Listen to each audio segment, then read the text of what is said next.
Le flash tout de suite sur Grand Lille TV, toute l'actu, près de chez vous, bienvenue si vous nous rejoignez en ce jeudi 21 décembre. C'est la période de l'année où l'activité est à son maximum pour les traiteurs, très sollicités à quelques jours du réveillon de Noël. C'est le cas de ce traiteur situé à Mouveau qui propose 2 menus de fête à emporter ou à livrer. Homard, sauté fumé, foie gras ou dinde farcie. Les étals présentent les grands classiques, mais aussi des buffets froids plus convoités le soir du Nouvel An.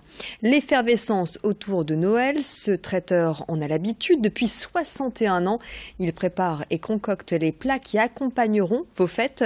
Sa force, des produits faits maison, frais et une notoriété qui s'est construite avec les années.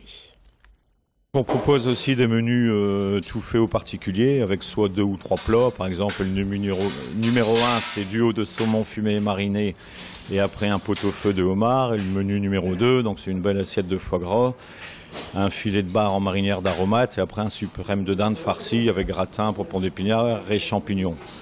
Donc les gens viennent ici, donc ils ont leur plat tout emballé. Donc ils le ramènent chez eux et puis ils n'ont plus qu'à le réchauffer et à dresser sur assiette. Bon, c'est des personnes qui reçoivent, donc ils veulent être tranquilles et pas passer leur soirée ou leur après-midi dans la cuisine.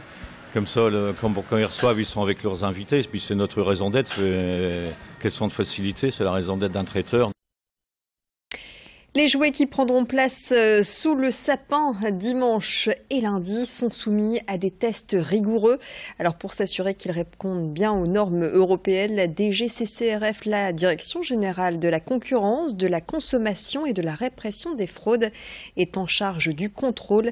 50% des jouets passés au peigne fin au sein des laboratoires présentent une anomalie et 25% sont considérés comme dangereux selon la DGCCRF. Et ces techniques comportent au feu et analyses chimiques sont réalisées dans ce laboratoire situé à Villeneuve-d'Ascq, laboratoire visité par la secrétaire d'État auprès du ministre de l'Économie et des Finances. Je vous propose d'écouter ces explications de la part d'un agent de ce laboratoire villeneuvois. Grenouille, la première étape pour faire l'essai d'inflammabilité, ça a été de conditionner la grenouille pour qu'on puisse avoir des essais qui seront identiques, peu importe où en France et même en Europe on réalise l'essai. Donc on contrôle l'hygrométrie, on contrôle la température très précisément à l'aide d'une chambre. Elle va passer 24 heures dans une chambre pour être conditionnée et être dans les bonnes conditions pour réaliser un essai qui sera satisfaisant. Ensuite on va appliquer une flamme sur cette peluche et voir déjà est-ce qu'elle prend feu et si oui elle prend feu, à quelle vitesse la flamme progresse sur le jouet. Cette peluche-là a été conforme au moment des tests. La gastronomie du Nord mise à l'honneur cette semaine à l'Élysée. Mardi, des producteurs du Pas-de-Calais ont livré la traditionnelle dinde de Lic au chef du couple Macron. Tout un symbole pour Lic Volaille qui se rappellera longtemps de son périple parisien. Si la délégation licoise n'a pas été reçue par le président de la République en personne, eh bien, elle a pu rencontrer sa conseillère en agriculture et aussi le chef cuisinier du Palais de l'Élysée qui a tout de même tenu à garder secrète sa recette. Karine Marchand, directrice de Lic Volaille, revient pour nous sur cette rencontre avec le chef cuisinier de l'Élysée. Guillaume Gomez nous a rejoints et là évidemment on a parlé de la volaille de Lic, donc on a été ravis de l'entendre parler de la volaille de Lic puisqu'en fait il connaît parfaitement cette volaille puisqu'il a cuisiné à 2 reprises lors du déjeuner de la COP 21 il y a 2 ans, en 2015, et mardi dernier il a eu l'occasion, parce qu'il avait redemandé cette volaille pour le sommet climat. Et voilà, il a vraiment bien parlé de la volaille de Lic dans le sens où il trouvait que c'était une volaille très très facile à travailler, très agréable, une volaille qui se tient très bien à la cuisson, très juteuse, très moelleuse. Il a vraiment eu beaucoup d'éloges sur notre volaille et donc il a souhaité qu'on lui amène la dinde pour les fêtes de fin d'année pour le couple présidentiel. Le 9 janvier, une vingtaine de start-up de la région décolleront pour Las Vegas. Objectif, participer au CES, le plus grand rendez-vous international dédié à l'innovation technologique. Au programme, pendant 4 jours, 150 pays représentés, 4000 exposants et 170 000 visiteurs, tous professionnels. Ce salon représente l'opportunité pour ces jeunes entreprises de la région de se faire connaître mondialement. Alors pour mettre toutes les chances de leur côté, ces start-up ont participé à une réunion de préparation à Euratechnologies.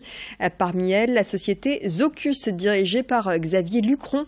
Zocus développe un appareil connecté à poser sur son bureau. Son but, lutter contre le burn-out et améliorer le bien-être au travail. Explication recueillie par Céline Huret. Le Zocus est un appareil connecté que l'on pose sur son bureau pour lutter contre le burn-out et plus globalement avoir un meilleur bien-être au travail. Alors ce que j'attends du CES, il faut savoir que le CES à Las Vegas est quand même le plus grand salon au monde concernant les appareils électroniques et les nouvelles tendances très high-tech. Être là-bas, c'est déjà une consécration en soi parce que pour y être, il ne suffit pas simplement de prendre un stand, il faut aussi être sélectionné par les organisateurs. Ensuite, il faut être sélectionné par la French Tech, par Euratechnologies, donc c'est déjà en soi une consécration. Mais évidemment, ça ne s'arrête pas là. L'intérêt, c'est que ça me permet de renforcer mes contacts avec tous ceux qui, en Europe, s'intéressent déjà au Zocus.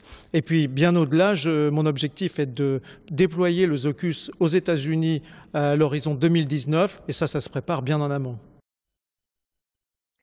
Apprendre à lancer une hache comme on lancerait des fléchettes, c'est le but de ce concept ouvert il y a quelques semaines à Léquin.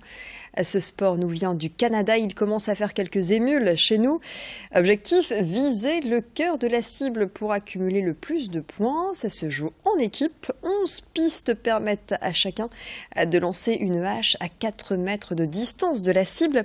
Une activité accessible au plus grand nombre à partir de 16 ans, proposée par Thomas Fauchard, un Lillois de 30 ans qui a eu cette idée juste après un voyage au Canada. Alors voici quelques conseils pour bien lancer une hache, pour la lancer en pleine cible. Plusieurs choses sont importantes pour bien lancer une hache. La distance, un geste ample, relâché, vraiment comme un geste de golfeur quasiment. Et puis c'est accessible à tous. Après 5 minutes d'entraînement, tout le monde est capable de lancer une hache. C'est vraiment pas un geste en force. On pourrait croire que c'est un sport un peu brut. Et finalement, on se rend compte qu'il faut vraiment être relâché, détendu. Et on se sent profondément relax après 1 heure de lancer de hache. Nous, on accepte les gens à partir de 16 ans accompagnés de leurs parents. Mais après, jusque 99 ans, 100 ans ou plus, on est capable de lancer une hache. Donc c'est vraiment accessible à tous. Voilà, à tester à Léquin pour les amateurs et amatrices. C'est la fin de cette édition. Reste avec nous, tout de suite la météo.